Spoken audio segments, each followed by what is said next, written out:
Wow, amazing to see so many people here tonight. You came out on a cold evening for a talk about the end of the world. You definitely did not forget to be awesome. So well done, and give yourselves a round of applause.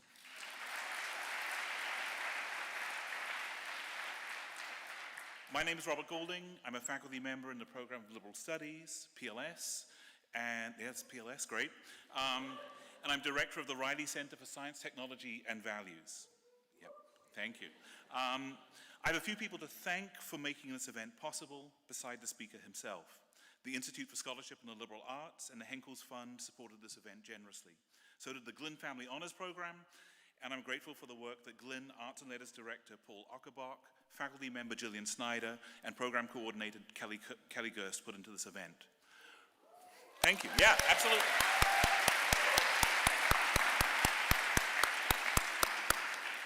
Riley Center faculty member Dave Griffith has been part of this event from its very conception to the classes and events he's organized leading up to it. The staff at DPAC have been wonderful, helping us with the many logistics of this event, and of course in making this incredible space available to us. And finally, every part of this event has been planned and executed by the Riley Center's own program coordinator, Tori Davies. So thanks to everyone.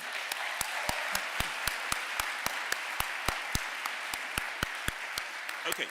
I won't stay up here for long. I promise it's about 10 minutes and then I'll be out. But I thought I'd just spend a few minutes talking about this event, the Ruskin Birthday Lecture, before introducing this year's Ruskin Lecturer. So, this is the Riley Center's annual lecture for undergraduate students, now in its 5th year. It's inspired by the figure of John Ruskin, who was born on February the 8th, 1819. We held our first Ruskin lecture on February the 8th, 2020, his 201st birthday, and every year we try to hold the lecture as close as possible to that date. So let's hear it for John Ruskin's 206th birthday.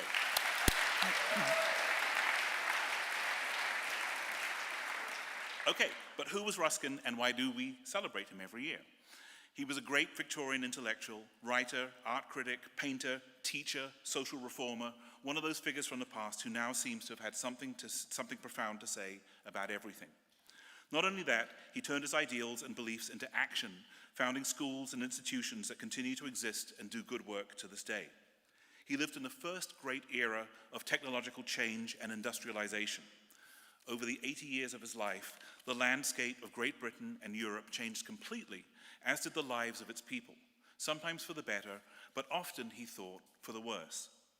He began his public career very young. He dropped out of Oxford University after just a couple of years there and started writing, beginning with a series of books he called Modern Painters, which was really a long meditation on just one modern painter, Turner, whose revolutionary and controversial light-filled canvases he first made comprehensible and even popular. But even then, another note appeared in his work: his dismay at the ever-growing gap between the ideals of art, theology, and philosophy and the squalor, poverty, and injustice that seemed to be taken for granted as the cost of so-called progress. Over the years, the art critic became social critic, and one question seemed to animate him: what can art and the humanities do to address the escalating crisis in which we find ourselves? That remains the inspiration of this annual lecture for our students, the conviction that the arts and humanities must join as equal partners with the sciences and technology if we are to understand what is going on in the world and how we can fix it.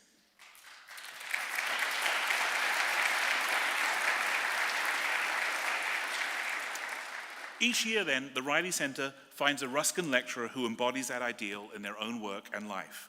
And this is a part of the introduction where I explain how this year's lecturer is just like Ruskin in various ways.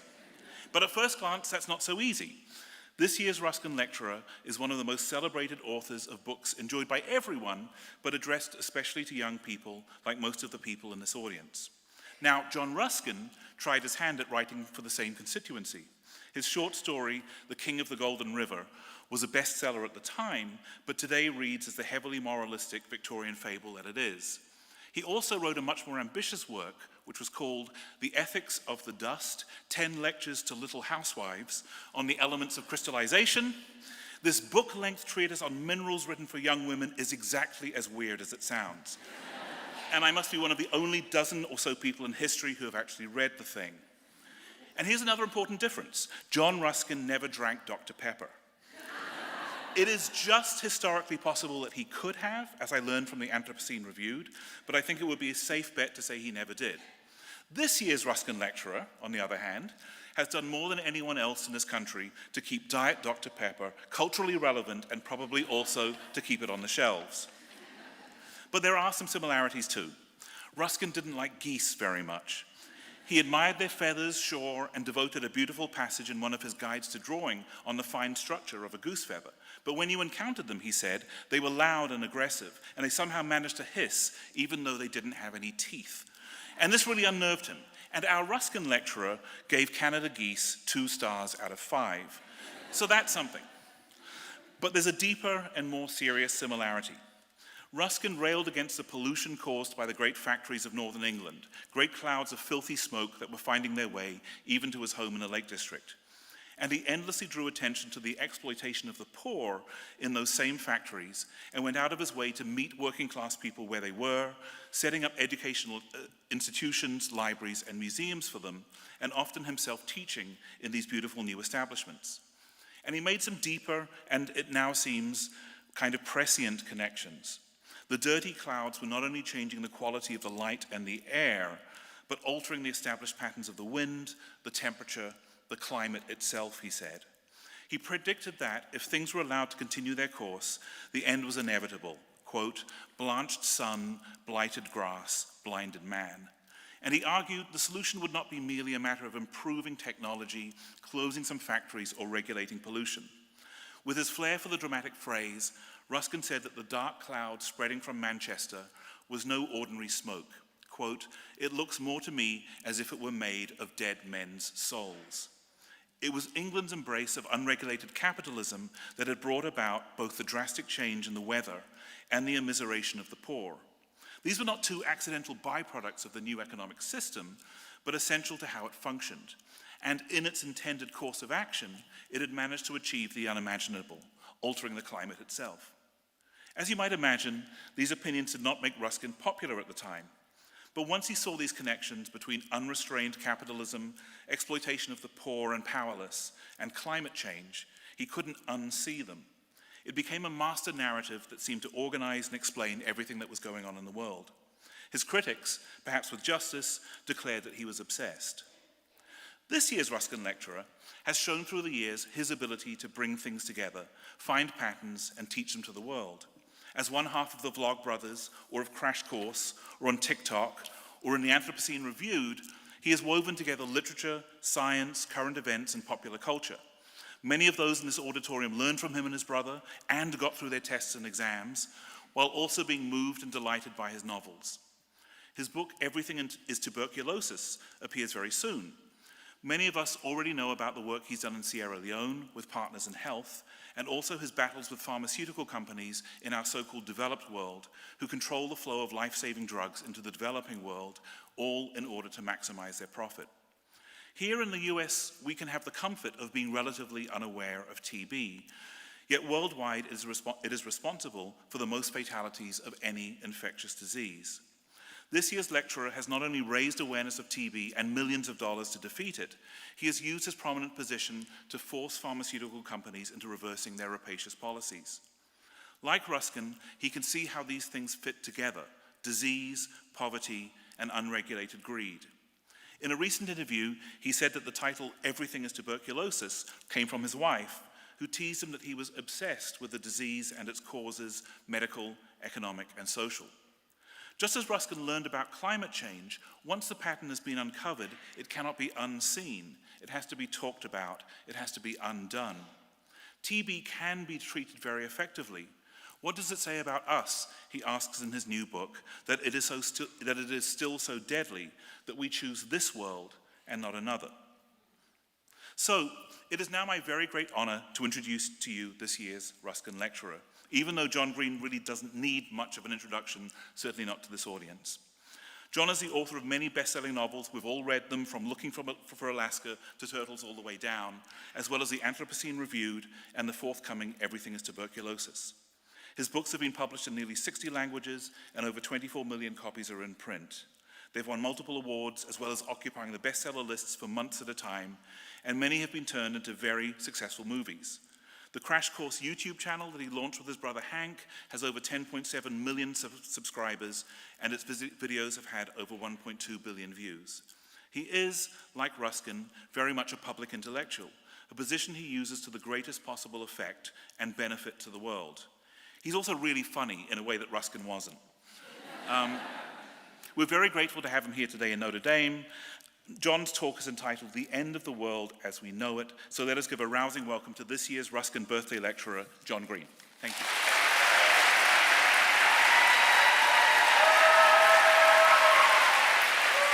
Hello, hi.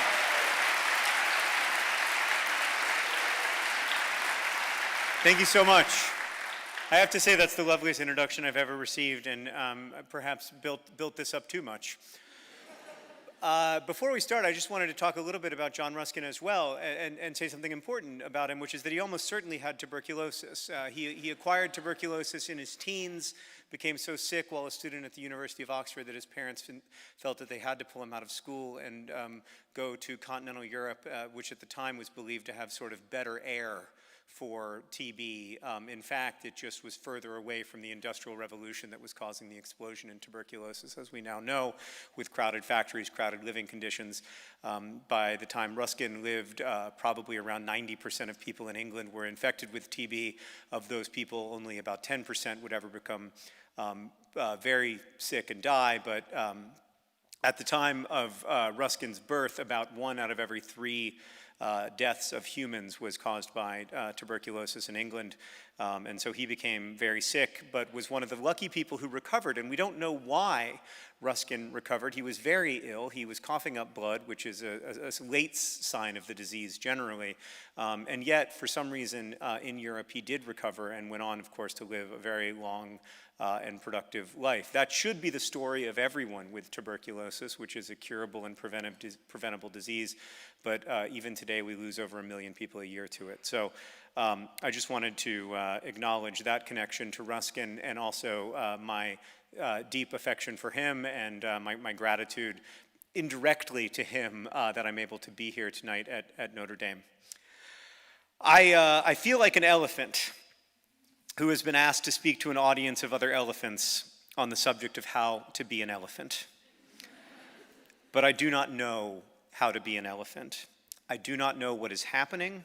I do not know what is going on, and I do not know anything about elephant studies. I mean, am I in a body or am I a body? Why is the universe so big? Scratch that. Why is there a universe? Why does it contain so much stuff? Or is it actually not that much stuff and we just don't have a sense of scale? How extremely freaking weird is it that we know the distance between many stars and the approximate age of the universe, and we know the chemical composition of not just our sun, but many other stars, and we know how galaxies form, and we know when Cleopatra died, but we do not know why there is matter.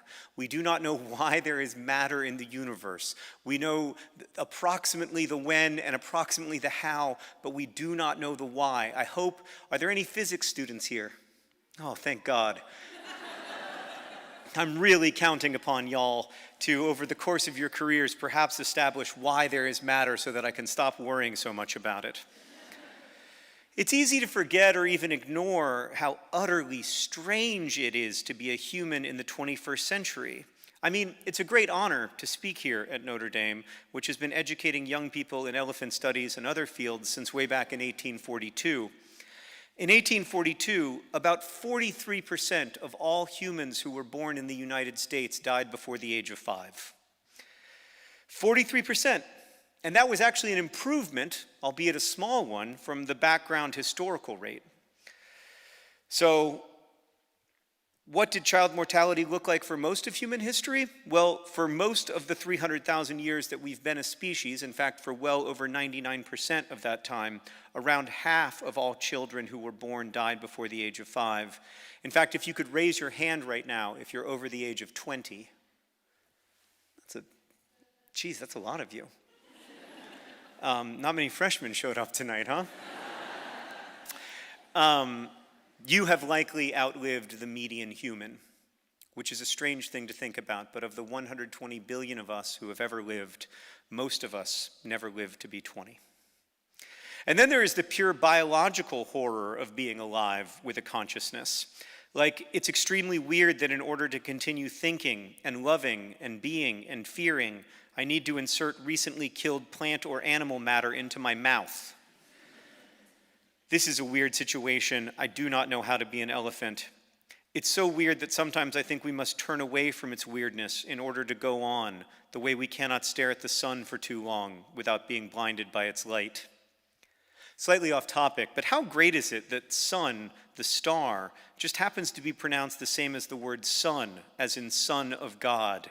This is a very lovely thing for Christians like myself, that Jesus, the light of the world, is spoken the same way as the literal source of all energy on earth. It is, at least according to etymology dictionaries, a complete coincidence. And while I find the whole English language infuriating and insufficient, I'll forgive everything for that pun. But right, I don't know how to be an elephant, so please bear that in mind. I'm going to be talking some about theology today, about my relationship with the sacred or the divine, or whatever word I try to use to contain the uncontained. And if my theology seems simplistic, or my takes insufficiently nuanced, or my preaching, and full disclosure, this will be a kind of preaching, either too pessimistic or too optimistic, it is because I am utterly befuddled by life and consciousness and all that stuff. I spent much of today with Notre Dame students, learning from them, answering their questions, and in answering their excellent questions, realizing a lot about myself and the world around me. And one of the things I came away from was a sense of, sorry, I struggle with prepositions, was a tremendous sense of optimism and comfort. And I don't know about you, but I haven't had a particularly optimistic few weeks. And so it was really nice to be surrounded by people who are like, no, we'll go on. We can find a way to go on. And what I was reminded of is that I feel like I'm at the end of history, right? Because like today is the last day I've ever seen. But in fact, I am in the middle of history. You are in the middle of history. And yes, we are being acted upon by historical forces. But it's also worth remembering that we are ourselves a historical force. So I want to talk today about the apocalypse, mostly because I find it hard to think about anything else. As noted theologian Timothy Chalamet recently put it, societal collapse is in the air. He really said that. I was so delighted. And when he says things, they hit different, you know? But there is a sort of surreal generalized consensus, a kind of shared prophecy that crisis is upon us and worse is coming. I wrote that 2 weeks ago, when I thought crisis was upon us and worse was coming. To try to understand this moment, I first need to outline the contemporary human pickle as I see it. There's a lot that's strange about being a person in 2025, but for me, the strangest thing is this. Humans have the power to destroy ourselves, but we do not have the power to save ourselves. What I mean is that it would not be hard for humanity to get rid of all the humans on the planet. We could bomb our way to extinction, or we could carbon emissions our way to extinction, or we could artificial intelligence our way to extinction, or who knows how else we could get rid of ourselves. But we do not have the power to prevent ourselves from becoming extinct. And we know that we do not have that power. We know that every species on Earth has what is known as a temporal range, the length of time they get to be a species. And we are the first and only species in human history to know that secret. We know that the reptile species Tuatara has a temporal range that stretches back to 250 million years ago, before the supercontinent of Pangaea broke apart, before T-Rexes and lobsters and lice. The Tuatara's temporal range stretches into today, although, like so many forms of life, their existence is threatened by human behavior, our sudden and dramatic reshaping of Earth's habitats and its climates over the last few centuries have changed everything quite quickly. And one thing Tuatara don't like, they have the slowest rate of genetic mutation ever observed in an animal, is sudden change. And so they may not be with us much longer, thanks to us. They certainly won't be with us forever. One of the great ironies of humans worrying so much about the apocalypse is that we often forget that for many species, We are the apocalypse. We've caused the extinction not just of dodo birds and passenger pigeons and white rhinos in the last few centuries, but likely also large mammals like giant sloths and woolly mammoths over 10,000 years ago. In fact, right here in Indiana, there were giant sloths until about 12,000 years ago. And then, as humans came into this range as the last glaciers receded, suddenly we see no more giant sloths. We're not the first species to become so powerful on Earth that we muck up the climate and threaten the planet's biodiversity by altering its atmosphere.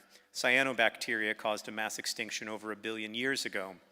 But we are the first species to know what we're doing while we do it. We are the first catastrophic life form to understand that we are a catastrophe. But even in acknowledging this immense power over other life forms, we are taking on a kind of God image, and a particular one.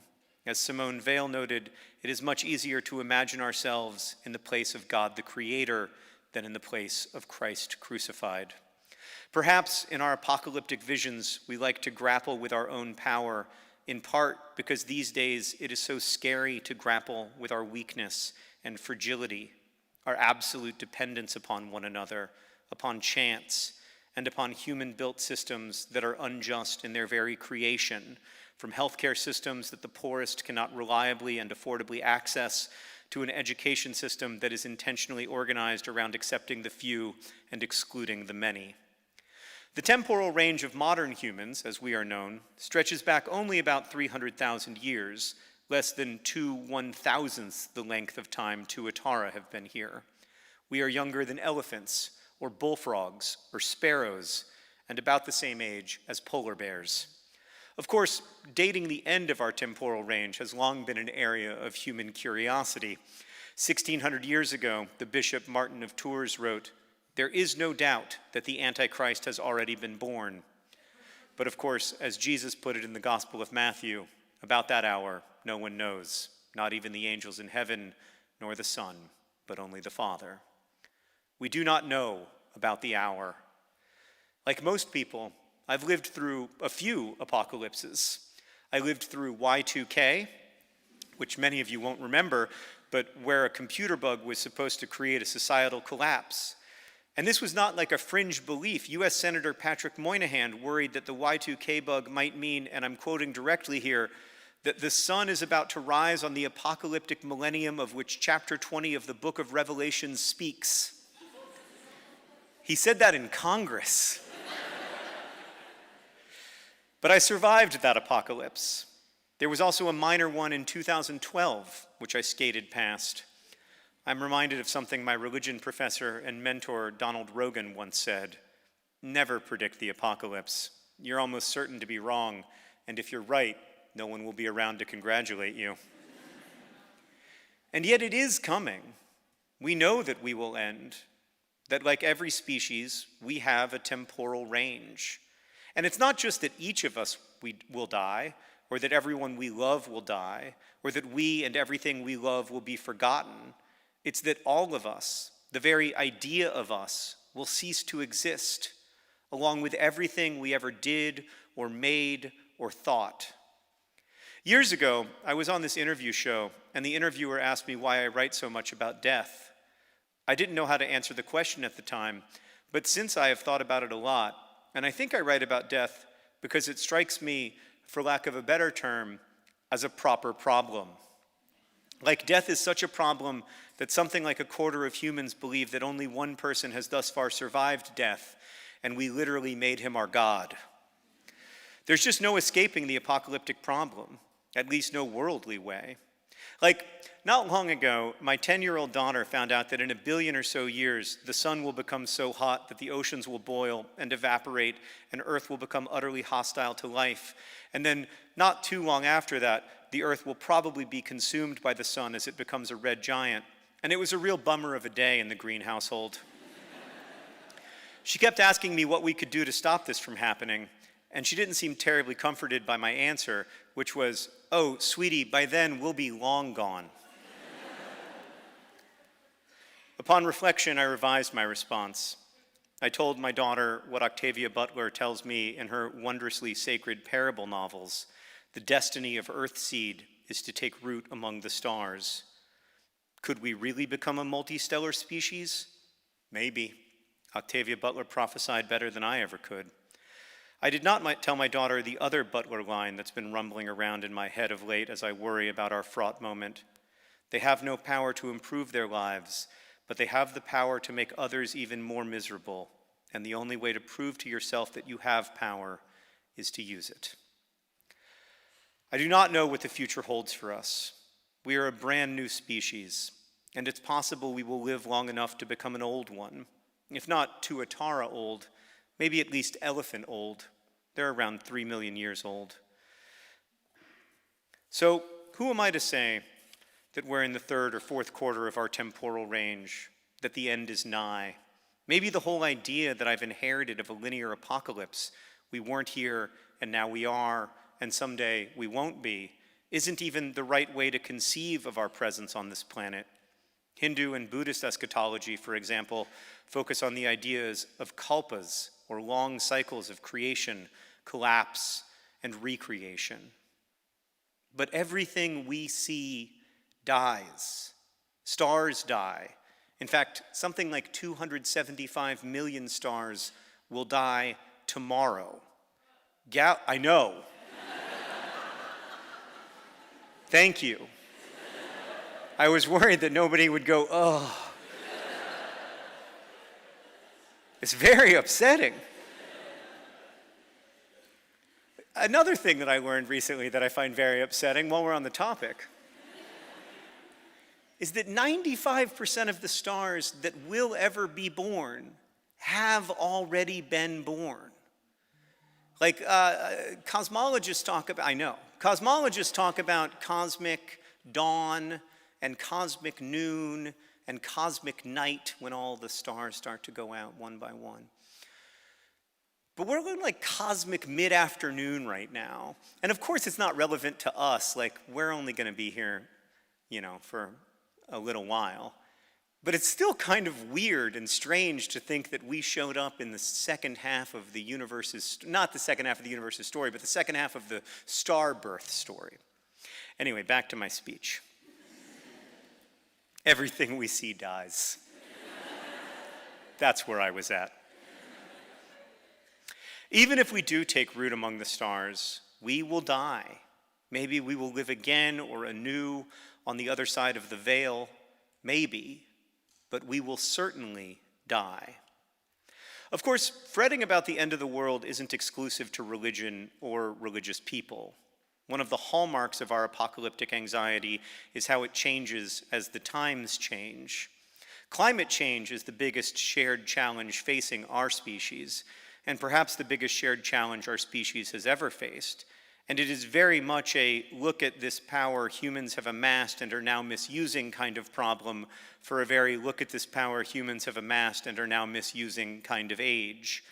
Climate change feels as real and as momentous to me as Martin of Tours' apocalyptic anxiety must have felt to him. But the problem is, I'm pretty sure that this time around, we're right. We have such strong evidence, such robust predictive models, and we're already seeing the effects of climate change. I do not believe that climate change will herald the end of the world, or at least that it needs to.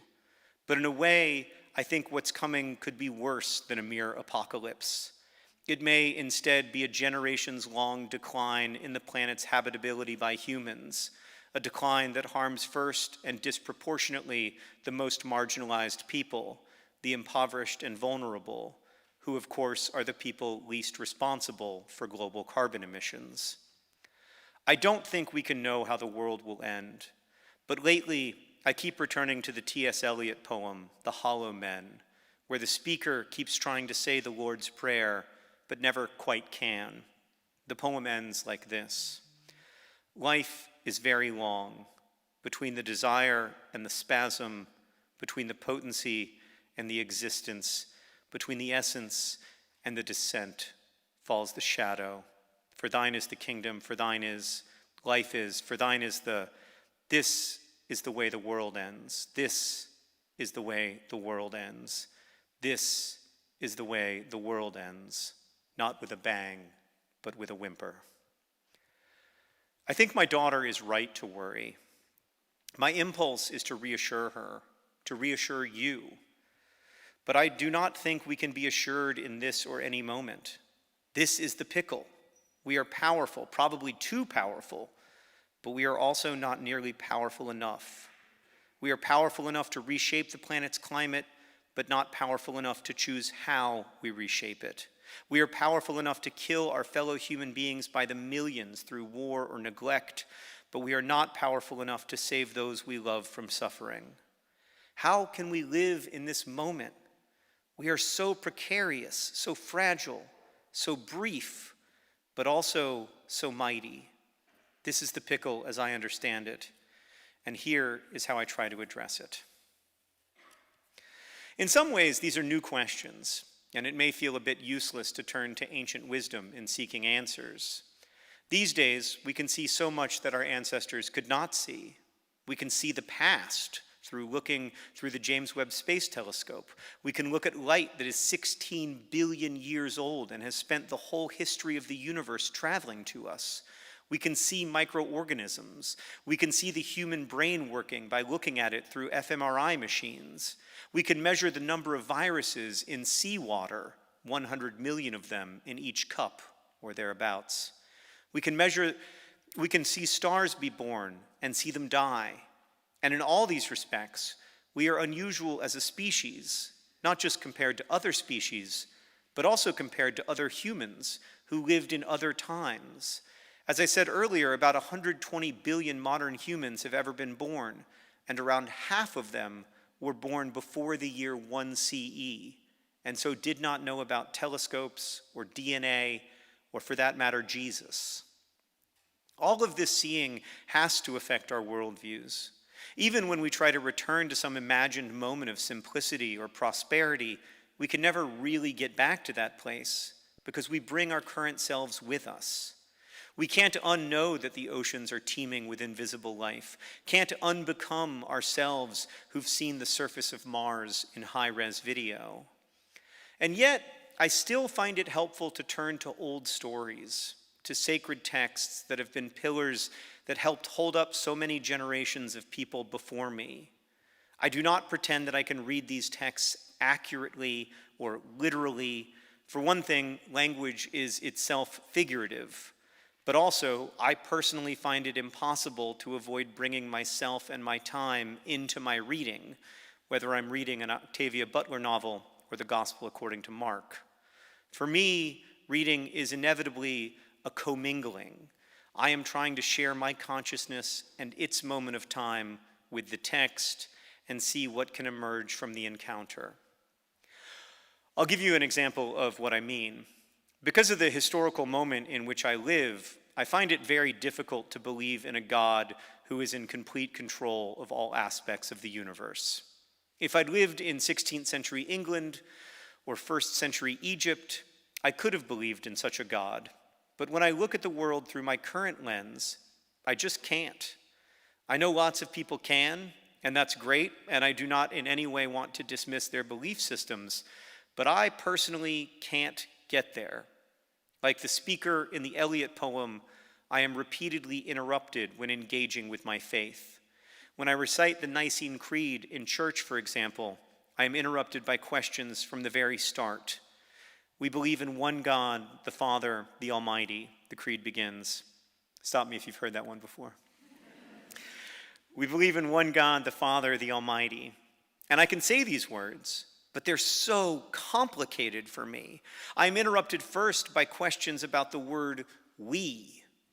We is a funny thing.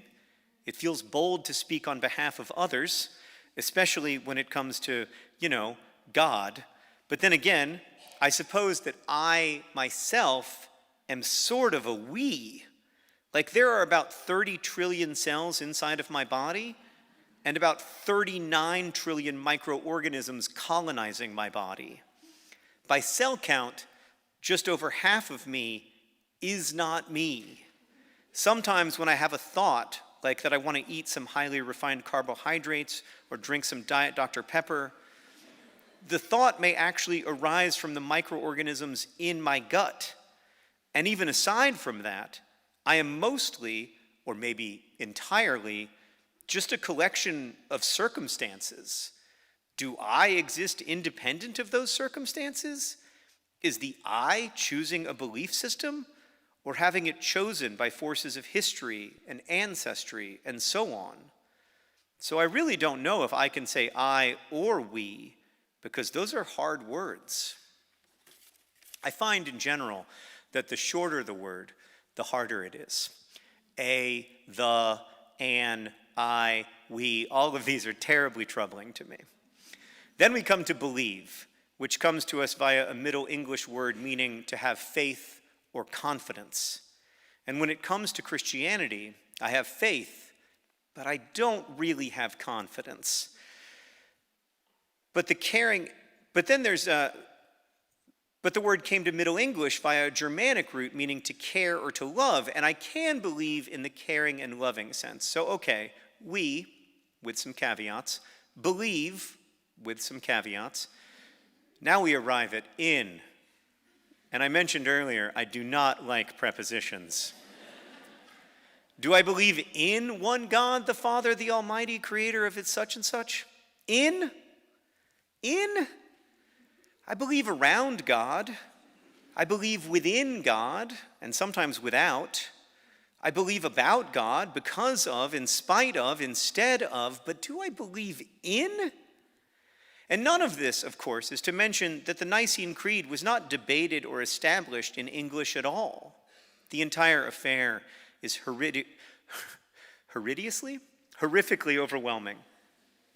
Each time I recite this creed, there's a kind of collective monotone in the church.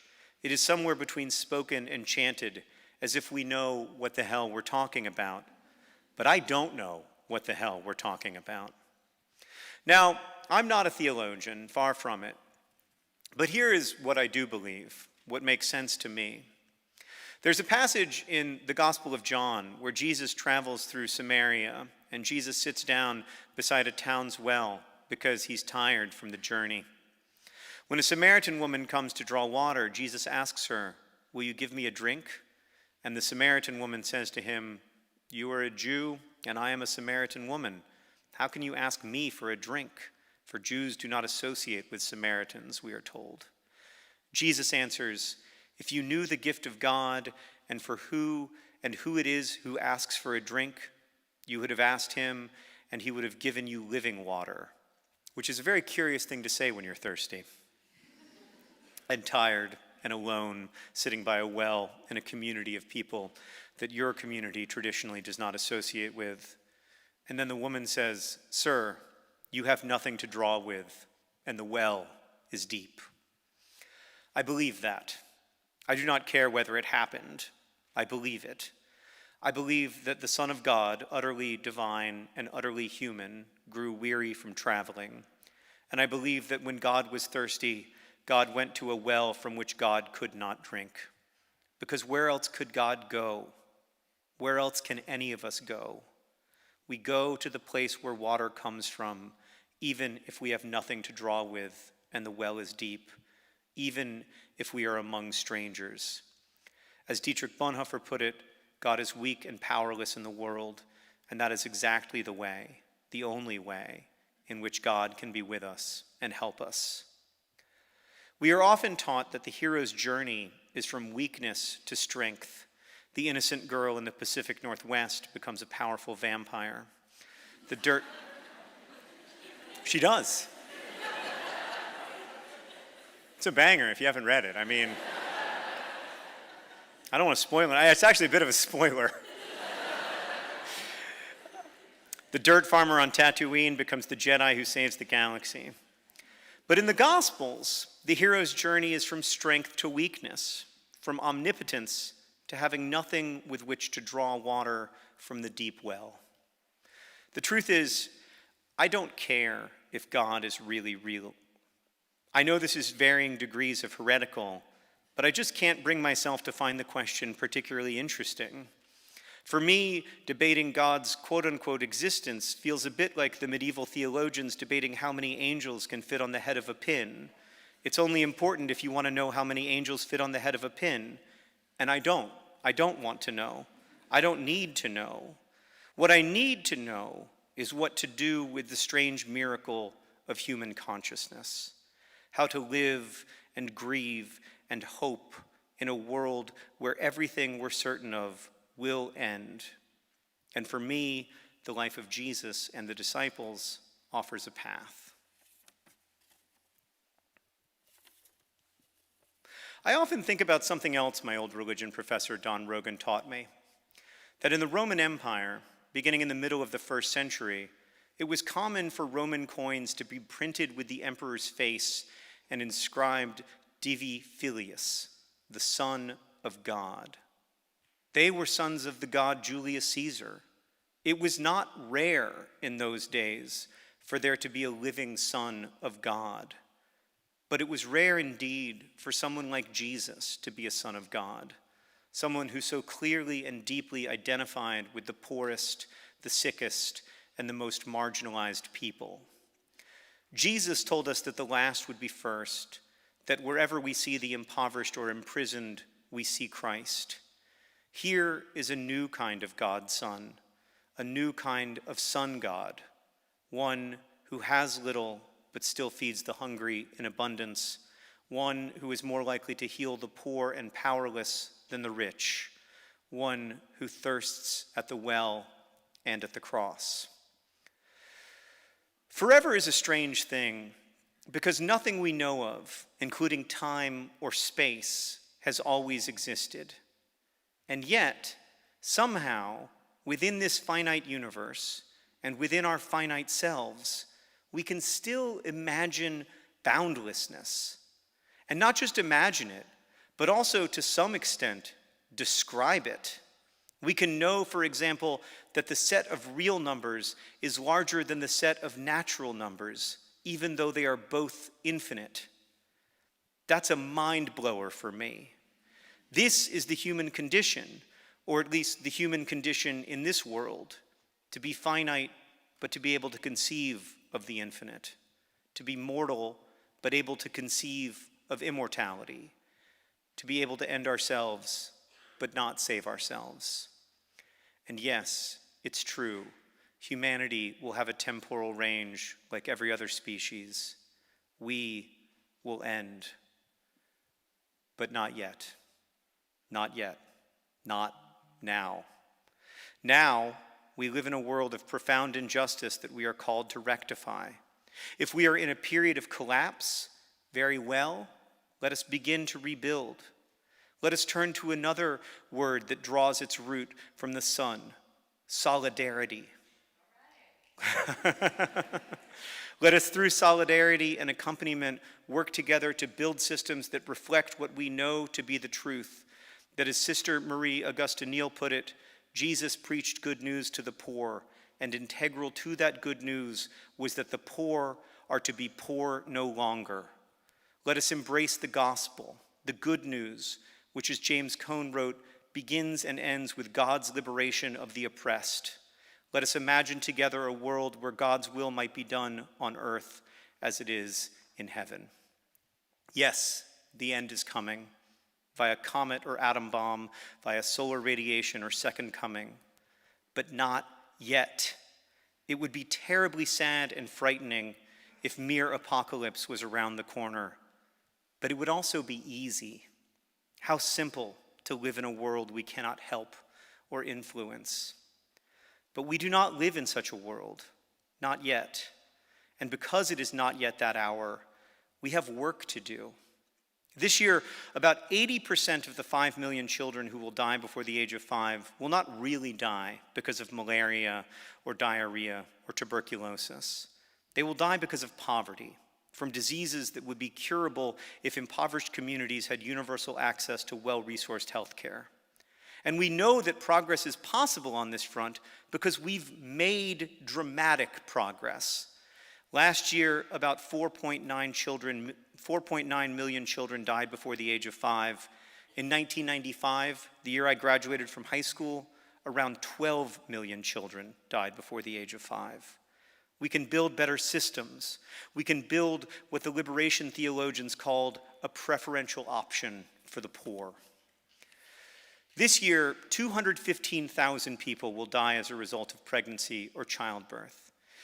Over 95% of them will ultimately die not of preeclampsia or hemorrhaging, but of poverty, by failures of human-built systems to support them. And this poverty is not natural or inevitable or intractable. As Dr. Joya Mukherjee argues in her book, An Introduction to Global Health Delivery, disparities in healthcare are not caused by genetics, biology, or culture. Health inequities are caused by poverty, racism, a lack of medical care, and other social forces. Jesus preached good news to the poor, and integral to that good news is that they would be poor no longer. Integral to that good news is that the effects of anthropogenic climate change would not be caused by the rich and borne by the poor. Integral to that good news is that the last shall be first, and that no one should suffer alone or without support. When we allow ourselves and when we allow others to be proximal to our own suffering and allow ourselves to become more proximal to the suffering of others, we realize that we must respond to crisis with something much more than despair, something instead like radical hope, like faith practiced. Someday, we will no longer have the opportunity to work together to bring about a world where everyone is treated as fully human by the social order. Someday, we will lose the opportunity to make progress on child mortality. But not today. We must not allow our cacophonous fear of what's coming to drown out the cries of what's already here. I do not need to tell the many of you in this sanctuary working to bring about a more just world through activism, education, and solidarity that such work is messy and complex and full of frustrations and heartbreaks and too often only incremental change. But that is truly, so far as I understand it, the Lord's work. What a gift it is to be here at all, to be living in the not yet, the only moment we get, a moment in time where we can work with and for each other in love and solidarity to bring about a world where everyone who thirsts can drink their fill. Thank you.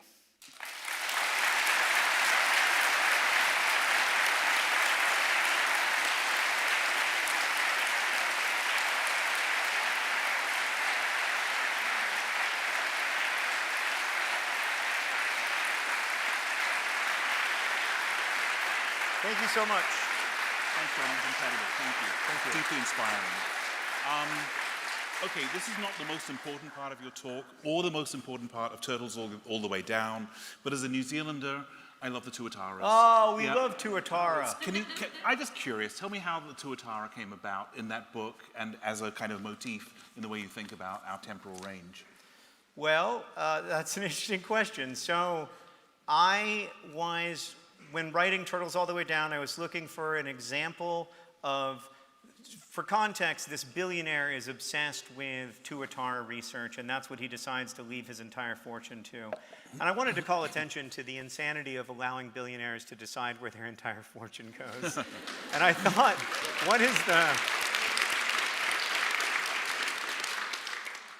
is the dumbest thing a billionaire could do with their entire fortune?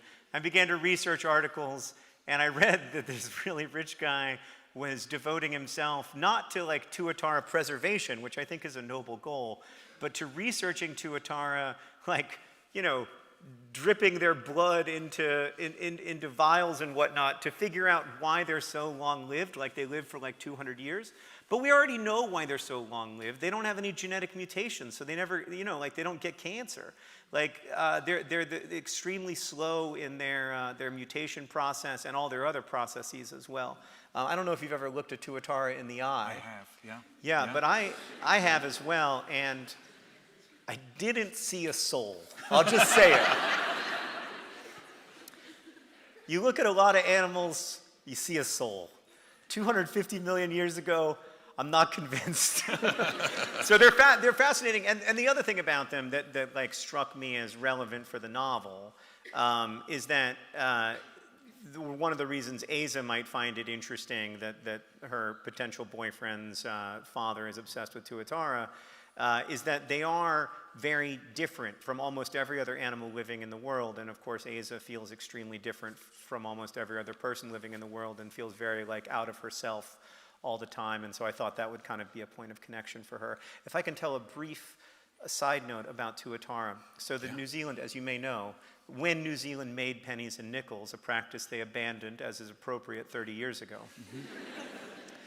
The tails of the New Zealand 5-cent piece was imprinted with a Tuatara. And right before Turtles All the Way Down came out, I had a bit of a mental health crisis. I have OCD and also have lived with depression and severe anxiety. And I tried to buy some of these Tuatara coins with the idea that maybe I would like give them out, or maybe I would just hold on to one, or I don't know. I just wanted to buy some of these Tuatara coins. And I bought like 10 of them on eBay for like $1 a piece. Then I was like, I do have an audience online. And so I asked on social media if anybody had any of these Tuatara coins that I could buy. And this wonderful librarian in New Zealand organized a drive for people to donate their Tuatara coins to me because I liked Tuatara for no other reason. And this librarian, it became a national news story in New Zealand, and over 6,000 Tuatara coins were donated to me. And There's so not a lot of news in New Zealand. Clearly not. But that's great still. And so I've been giving them out. I'm sorry I don't have any here tonight, Yeah. but I've been giving them out. Like whenever people like tell me like I feel quite hopeless about the world, I'm like, well, I do too. But there's this librarian in New Zealand who's exceptionally generous in my time of need, and here is a Tuatara coin to remind you of her. So that's become kind of an ongoing thing in my life, the Tuatara. That's wonderful. Thank you. We have a few students in the front row who'd like to come up to ask them questions. I'm going to call on Mary Grace Walsh first, who's a major in sociology and theology and a minor in the Riley Center's own HHS program. Hi. Hi. Oh, can you guys hear me? Yeah, you can stand up, I think. You're good. Oh, wait. Okay. So I'm a student in the Health, Humanities, and Society minor, and I'm fascinated with how you've intersected tuberculosis with humanities and humanity itself. You write in the introduction to the Anthropocene Reviewed that, quote, to fall in love with the world isn't to ignore or overlook suffering, end quote, while at the same time acknowledging that you often find yourself wanting to hide from the powerful feelings that can come from looking at suffering. How has writing about tuberculosis intersected with those deeply human and contradictory impulses? How have you used writing about tuberculosis as a way to look profound feelings in the eye? No, it's a great question. Thank you so much. First, thank you for being here, and thanks to all of you for being here. I don't know about you, but like I woke up this morning and I looked at the news and I wanted to pull up the covers over my head and take the day off, and you didn't do that, which I really appreciate. Like I was contractually obligated not to do that, but you didn't do that, which I really appreciate. For me, making myself open to the experience of other people and listening carefully to them is an essential part of being a person. Whether I'm writing fiction or not, I always want to try to be researching in the sense of paying attention to people and listening to them.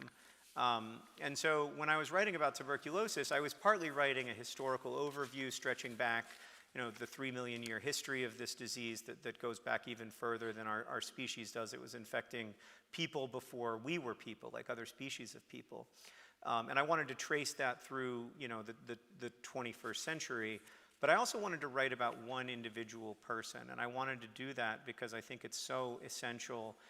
There's that old line that one death is a tragedy and a million deaths is a statistic.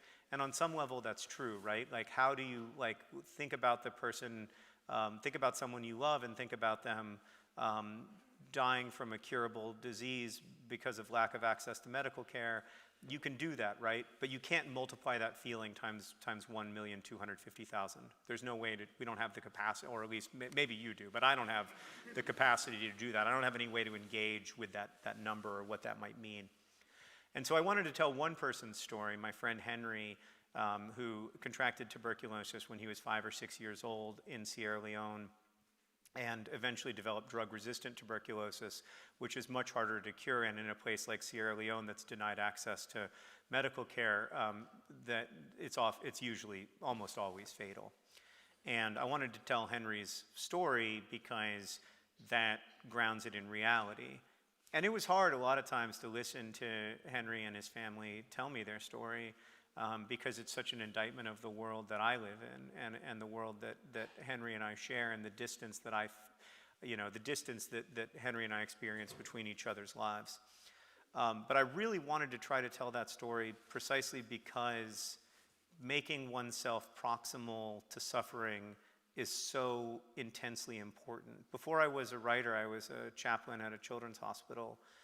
That was my first job out of college. I thought I was going to become a minister, but as you could see tonight, I'm not that good of a preacher, so I dropped out. But I've never done more important work. I've gotten to do a lot of cool stuff in my life, but nothing was more important than holding a kid's hand as they died. Like, that's the most important thing I'll ever do in my life. Praying with a family, experiencing the worst day of their lives. That's the most important thing I'll ever do. And so it's true that I'm prone to sadness and despair. It is also true that I feel more hopeful, more connected to the sacred, more connected to the divine when I'm with when I'm in a moment of real solidarity with people, or when people are in a moment of real solidarity with me when I'm suffering. And so I think it helps me feel less alone in the end. Could you talk a little bit more about the place of writing in that? Where is the moment where you start to write about one of these feelings, the moment you start to write to find out what you feel about it? Well, I think that's exactly right. Writing is how I figure out what I feel about something or what I think about something. For me, writing is a way of organizing my thoughts, and almost to some extent a way of having thoughts. I can't imagine how I would have them without writing. And so I don't start out writing for an audience usually. I start out writing to organize something in my mind, or to bring myself a little jolt of pleasure, to escape the weird body-shaped prison in which my consciousness finds itself, all that stuff. And then slowly that develops into a desire to write for an audience. So when I started writing about TB, I was writing about TB to try to understand how I got to the age of 39 without ever knowing that the deadliest infectious disease in the world is tuberculosis, and has been for my entire lifetime, except for a few years when it was COVID. And a few years when it was HIV in the 90s. How do I make sense of the fact that I have been completely ignorant of this disease that is causing so much suffering in an ongoing way, even though it's been curable since the mid-1950s?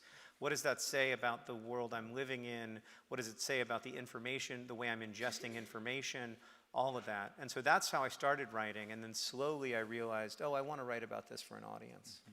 Thank you. Cale Lork, who was in the Glynn Family Honors Program with a major in political science and minors in both PPE and educational schooling and society. Hi.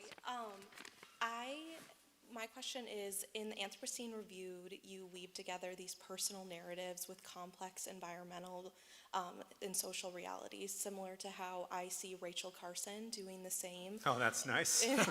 Go on.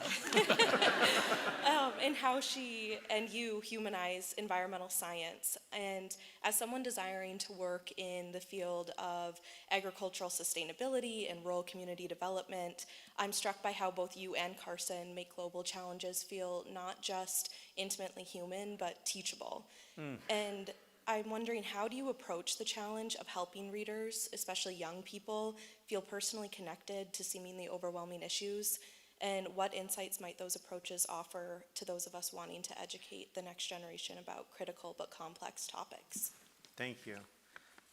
These are great questions, and I worry that my answers will be insufficient, but it's so overwhelming, right? Like, it's so, the number of problems that we share and that we face, it's so easy to feel paralysis in the face of it. It's so easy to feel like I don't know which problem to choose. People ask me all the time, why tuberculosis? Malaria causes a tremendous amount of suffering, especially among children. HIV/AIDS continues to cause tremendous suffering. COVID continues to cause tremendous suffering. Why tuberculosis? And I don't even have a good answer, except that I picked something. Like, I was really overwhelmed and freaked out. And I met this kid at a tuberculosis hospital, and I picked tuberculosis. It's not that I think it's more important or anything like that. It's just that I felt like I had to make a choice, and I followed my curiosity and my passion, and that's where it led me. As far as how do you connect people to big, difficult ideas, complicated ideas, that's the most exciting part of writing for me, whether I'm writing fiction or nonfiction. It's actually one of the ways in which fiction and nonfiction feel identical to me. Obviously, they're different, and like you're constrained by the facts when writing nonfiction, which is a terrible, terrible inconvenience. But either way, when you're writing, what you're trying to do is synthesize really complex ideas to try to get to some of the places where language starts to break down. Like I talked about how insufficient I find English, and I really do. Like there are so many experiences I have that are so abstract that language really breaks down, or that mere symbolism won't suffice. Like I love the painter Agnes Martin, and she just paints these grids of color or grids of line, and yet when you're in the presence of those paintings, you feel the thing that she's trying to communicate. So we have this long-standing thing in Western art that lambs are metaphors for innocence, right? And so we look at a lamb and we think like, well, that's what innocence looks like. But of course, that's not what innocence looks like. Innocence is this profoundly abstract, weird feeling. Agnes Martin used to talk about the feeling you get some days, not the last couple weeks, but some days when you wake up and you're happy for no reason, and how that feels when you're happy for no reason. I haven't had it in a while, but I do remember this feeling that one sometimes gets, and she would try to paint that feeling, not through symbols, but the feeling itself. Those places where language breaks down are really interesting to me because those are the most like challenging and exciting places. Earlier today I was talking with students, and one of the professors mentioned Susan Sontag's essay about illness.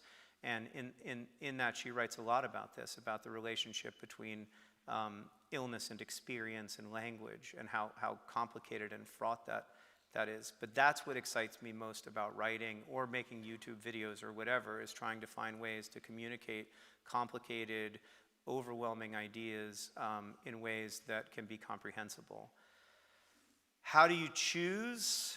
I don't know. I'm glad that you've made a great choice. I feel like you've made a great choice. Sustainable agriculture and sustainable development in rural communities. That's such important work, and I'm so glad that you've chosen it. I think part of the challenge that we have is realizing that we can't choose everything. My brother lost it on TikTok yesterday. It was kind of beautiful, actually. Because like people keep inundating him with conspiracy theories about planes and helicopters and how the helicopters work and everything. And he was like, I don't know how helicopters work. And neither do you. Right? Like, unless you're a helicopter engineer, most of us don't know how helicopters work. And understanding that we know, almost all of us know almost nothing about almost everything is really, really critical, I think. Because in a world where we're just like, we experience the fire hose of information flying at us, like, it feels like we can become really expert in something really fast. But that's simply not the case. I learned this over when I first started working on TB, I was like, this is so simple. This is a disease that has been curable since 1956, that we know how to cure, that we know how to prevent. We just need to go distribute the cure to the places where it is needed, and currently we're not doing that. And that seemed so straightforward to me. It seems so straightforward to go to war, as you kindly mentioned, with pharmaceutical companies that are price gouging the world's poorest countries and those who serve them in order to maximize profits. That all seemed so uncomplicated to me. But the more I learned, the more time I spent, the more complicated and nuanced it all became. The more I understood that lots of people have lots of different perspectives that are varying degrees of legitimate, that we have to make space for other people's point of view, that I have to understand that there's nuance. There's this great TB doctor who factors in my book named Dr. Jérôme Tefera, who's from Ethiopia but now practices in Sierra Leone. And every time I start yelling, he's always like, but wait, you haven't considered this. You haven't considered that. You haven't considered the complexity here. You haven't considered how difficult the roads are. You haven't considered how difficult it is for that drug to be synthesized at synthesized at scale, etc. And so there's always more complexity. The more I dig, the more I understand how much I don't know. Great. Kat Regala, who's a programmable studies student. Thank you so much for your lecture. Thank you. And my question goes with the other questions. Throughout your career, you've sought many ways to positively impact the world, whether it be working as a chaplain in a hospital, writing, creating educational content, or philanthropic work. As someone who has ventured into many career paths that have had a positive impact on the world, what advice would you give to young adults like myself who are exploring our first steps into careers and lives dedicated towards bringing good into the world? Thank you. It's so hard to be a young person right now. I'm so sorry. I feel a little responsible, like we did such a poor job, my generation, of addressing the challenges that now you have to face all of them. And not only that, but we just didn't crush it, guys. I'll be honest with you. I don't feel great about our work. So it's nice of you to say I've had a positive impact, because lately I've been feeling like maybe I haven't. I think one of my best friends sells dental supplies. He's really good. I don't understand the details of his job, even though he talks to me about it nonstop, because I don't know how much you can listen to someone talk about selling dental supplies before you just kind of shut down. But he sells dental supplies, and that might seem to you like a job that makes less of a positive impact in the world than my job or whatever job seems like a cool job or whatever. But in fact, Alex makes a ton of positive change. He makes positive change in the life of the dentist that he works with. He makes positive change in the sense that, like, frankly, dental technology has never been better, and going to the dentist has never been less miserable in all of human history. I mean, until pretty recently, going to the dentist meant, like, getting a tooth pulled with no anesthesia, and you just sort of would, like, shoot some bourbon or something right before going in, and that was the experience of going to the dentist. It's still not pleasant, but it's a lot better, and part of the reason it's better is because of Alex. And it's true that when people are less afraid to go to the dentist, they're more likely to get good routine dental care, which means they're less likely to have gingivitis, which means they're less likely to die prematurely through cardiac arrest and other things associated with poor oral health. So, like, he is actually making a really positive change in the world. And as long as he stays aware of that and focused on that, and that's the way that he orients his work toward making positive change in the world, then he will contribute to that positive change. And I think that's something that I didn't understand when I was younger. I thought the only way to make positive change was to be, like, super, super powerful. And I was very ambitious professionally and all in the pursuit of power. But it turns out that if you just pursue power, you're like a moth. Can I tell you my favorite joke? A moth walks into a podiatrist's office. Have you heard this one? No. Great. Even if you have, I was still going to do it. A moth walks into a podiatrist's office, and the podiatrist says, "What seems to be the problem, moth?" And the moth says, "Oh my God, doc, if only there were just one problem. My wife doesn't love me anymore. When I look at her, all I see is blank apathy. My children, oh, they're catastrophic. I mean, my daughter is married to an idiot. My son, honestly, doc, when I look at my son, I just see the same absolute lack of care and interest in being alive that I see in myself. It's a disaster, doc. Everything's falling apart." And the podiatrist says, "Wow, those are really serious problems, moth. Like, it sounds like you need to see a psychiatrist. I'm a podiatrist. What brought you here today?" And the moth says, "Oh, the light was on." And if all you do is seek power, if all you want is more power, more power, more money, more whatever, all you are is a moth that's flying to the light. No idea why you're flying to the light. Flying to the light because you were told to. Flying to the light because society worships at the altar of the light. Whatever it is. And so for me, the key is trying to understand which light am I flying to and why. And whether you're selling dental supplies or writing novels, being able to answer that question, I think, is really important. Great. Kate Langford, who is in the Glynn Family Honors Program and English and American Studies. Hello. Hi. Do you think that novels change the way people see the world? And what's an example of a novel that did that for you when you were in college? That's a great question. I mean, I still do believe that novels change the way people see the world and can have a profound impact on people. I've kind of gone through a crisis of conscience on this front. Like, is it the best use of one's time and talent? But I think it is. I think novels are really important. And you can obviously cite novels that have been historically important, including novels that aren't that good, like Uncle Tom's Cabin, that, like, you know, nonetheless, like, really reshaped a lot of people's understandings of enslavement in the United States. But I also think that the novels that make us feel less alone, I'm sorry to say that Uncle Tom's Cabin isn't that good. I apologize. In case you're a big fan of it, that was rude of me. I don't like it that much, but, like, your mileage may vary. It's important. Anyway. I don't like it, you're good. Oh, thank you. That's a huge relief. It's kind of a TB novel, actually. It is. Everything is TV. Everything is TB. Yeah. And there's this part in Uncle Tom's Cabin where this kid dies of tuberculosis, and there's like 8 adjectives used, and one of them is pleasant. And one of them is mild, and one of them is wondrous. Like, it's really it was a heavily romanticized way to die, and Harriet Beecher Stowe bought into that in a big, big way. Anyway, that's not why we're here.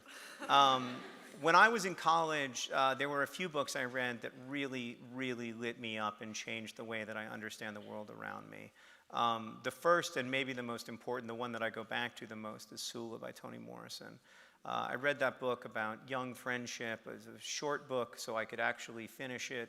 And it really, really lit me up and made me think about, like, made me feel like novels were present tense, you know, like that this was an art form that was happening, not an art form that had happened. Another book I read when I was in college that really kind of astonished me and overwhelmed me was Jane Eyre by Charlotte Bronte, who died of tuberculosis.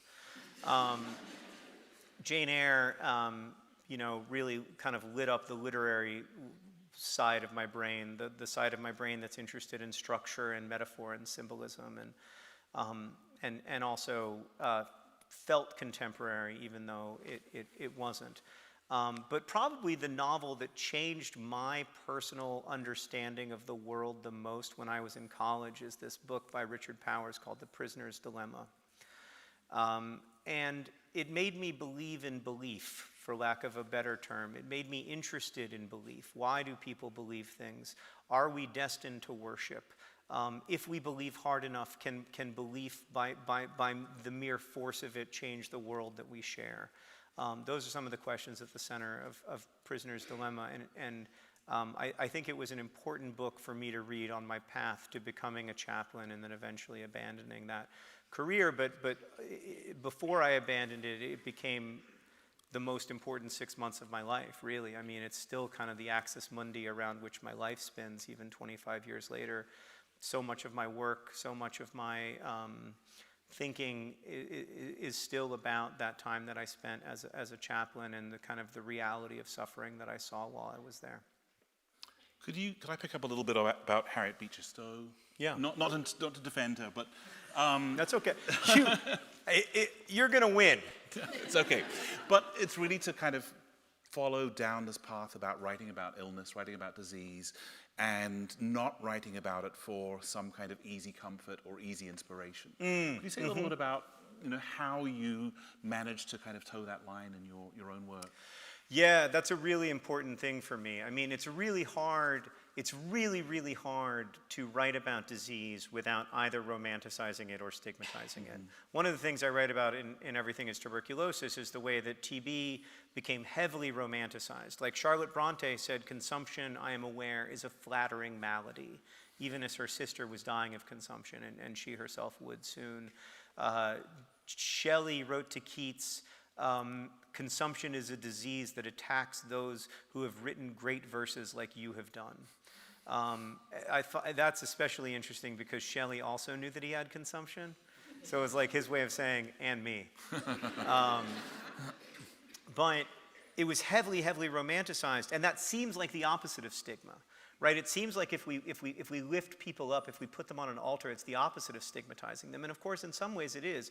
But they're both ways of othering the sick. They're both ways of saying, this sick person is fundamentally different from me and from the healthy social order, which is the social order that we can all accept and expect. And because they are different from me, because they are other, I don't have to worry about that happening to me. I don't have to worry about getting cancer because, as my dad was told when he got cancer in the 1980s, cancer is a disease that happens when you bottle up your feelings too much. I don't have to worry about getting tuberculosis because tuberculosis is a disease of drunkards, or a disease of people who are sexually immoral, or a disease of people who breathe the wrong air, or whatever, however we construct those people as other. And in novels about sick people, there's very often, I don't want to say usually, but very often a healthy person who is there to learn important lessons from the sick person, and the sick person is there to teach those lessons, right? Like the classic example of this is Love Story, a book from the 1970s that none of you remember, I loved it, man. I mean, it was right up my alley. I love a tragic romance. And in that novel, there's this sick woman and this healthy guy, and the sick woman, they're in love, and the sick woman teaches this healthy guy all kinds of important lessons about how to be grateful for every day. And the most important lesson he teaches her is the most memorable line, the like money line from this book that would turn into a huge Hollywood movie, was love means never having to say you're sorry. I don't know if you've ever been in love, but actually, it does not mean that. just as an FYI. When you're in an argument with your beloved, don't say, love means never having to say you're sorry. Say you're sorry. But this book, it had a big impact on my life. I read it when I was 13 or 14 years old. And it always troubled me. Even when I first read it, I didn't know why it troubled me, but it troubled me, and I went back to it in adulthood several times, and it troubled me still, and I wanted to figure out why it troubled me. And I think it was because of this idea that as soon as this person became sick, they became fundamentally other and different, and almost like a wispy presence of light and wisdom because they were closer to death, you know. And that's not why sick people exist. Sick people do not exist to teach healthy people lessons. All of us either are sick or will become sick, and our lives will not be about healthy people. Our lives will be about what they've always been about. And I really wanted to try to communicate that in The Fault in Our Stars and in Turtles All the Way Down, both of the times I've tried to write about illness in the context of fiction, that like Aza in Turtles All the Way Down, who has a severe OCD, she's not trying to, she doesn't exist. I put her at the center of the book because I didn't want the other characters to be learning lessons from her. I wanted you to be inside of her experience as much as possible. In The Fault in Our Stars, I didn't put any healthy kids in the book because I didn't want there to be any healthy kids in the book, because I didn't want there to be this sort of proxy for the reader that we often see in those stories. And so that's how I've tried to toe the line, but it is really complicated and challenging. And even, I think, when you try to toe the line, that doesn't always mean that you succeed. Great. You ready for a couple of wildcard questions? Absolutely. I think we have time for like 2 questions. If you've got a burning question about tonight, or a book that you've read by John, and you're a student at any university in town, do you want to come up to the middle and say that's who right. I you didn't are? thank all the Holy Cross and St. Mary's people.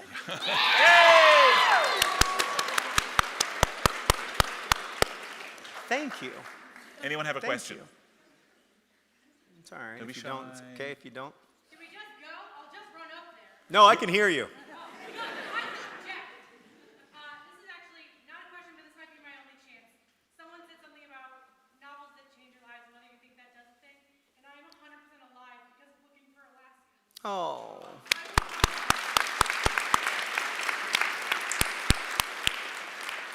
I was gonna punch my own time clock because shit sucks.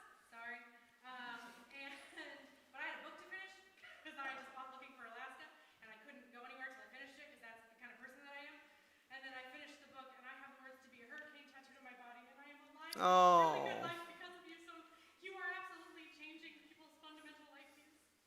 thank you. That's so important.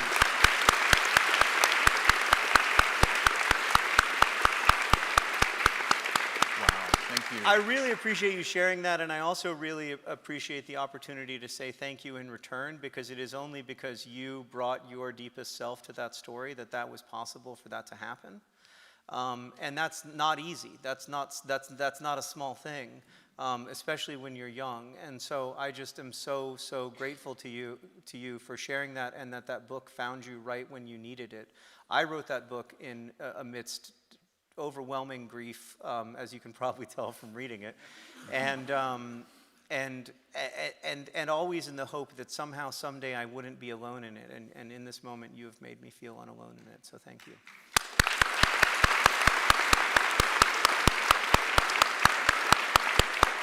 One more over there. Hi. Hi. Your book, The Anthropocene Reviewed, the story that I think meant the most to me was your passage on Old Lang Syne. Oh, thank you. I forgot my question. It's all right. What passage meant the most to you when writing the book? Oh, that's great. That's a great question. When I was writing it, the whole thing was kind of hard, to be honest with you. And I don't like my writing that much, if I'm going to level with you. I'm always thinking about what it could have been and what it should have been.